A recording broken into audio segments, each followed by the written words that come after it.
Ya Allah, why have you resurrected me blind when I used to see in dunya? Allah says, verily, we sent you our signs in dunya.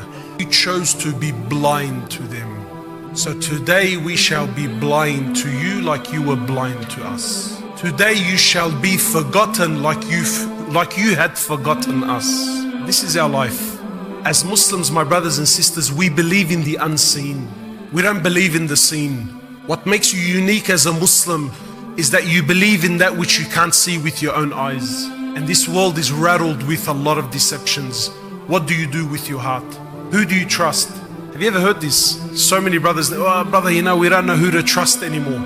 This person says this and that person says this. And do we believe in this person and that person, or do we believe in Allah? Has Allah ever broken His word? Ever.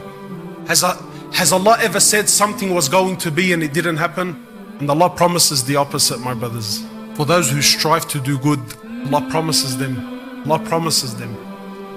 paradise and success. Allah never promises you an easy life, ever.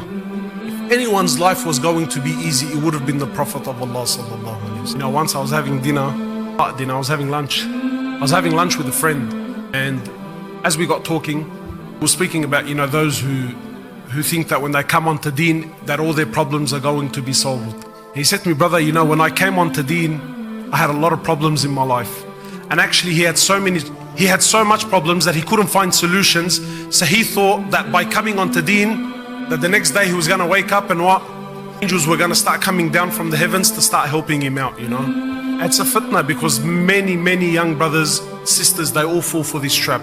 And he said to me, wallah, that he had committed a crime that he had caught for in the next 6 months, and his lawyer was telling him that you're possibly looking at 3 to 5 years. He had a $5,000 debt. He was young at the time. I think he said he was about 18. He was in maybe he was in about $4,000 or $5,000 debt. To him at the time, that was a big deal. And he was in this toxic relationship with this girl. Just one of those relationships where he's just with her. He doesn't know why he's with her. He knows he can't marry her. She can't marry him. It was just one of those go nowhere relationships, He said to me, brother, my life was a mess. He asked me, so I thought that if I started praying and I came onto Deen, that everything was going to be all right. So he started praying, and guess what happened? That court date was only getting closer, and that $5,000 debt was still there. And that toxic relationship wasn't going anywhere. He said, but you know what? He said, you know what the Deen did do for me?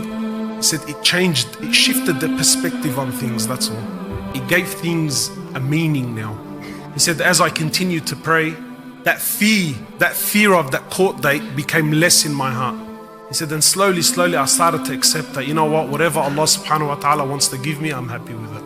Didn't take away his court date, didn't take it away, but it made it possible to deal with it, that's all. He said, and as I kept praying and I tried and I did whatever I could, he said, I started to realize that Allah owns the heavens and the earths, and Allah subhanahu wa ta'ala is Ar-Razzaq, and that if Allah subhanahu wa ta'ala wants to give me the rizq for this little loan, I'm sure it's going to come somehow. So that stress was now diminished.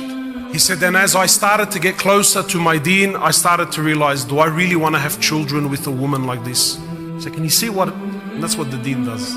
Does it take away your problems? No. Actually, in some cases you get hit with more. But it gives you the tools to navigate through life. And your heart, when your heart is filled with Allah and His Prophet, nothing can break you, nothing.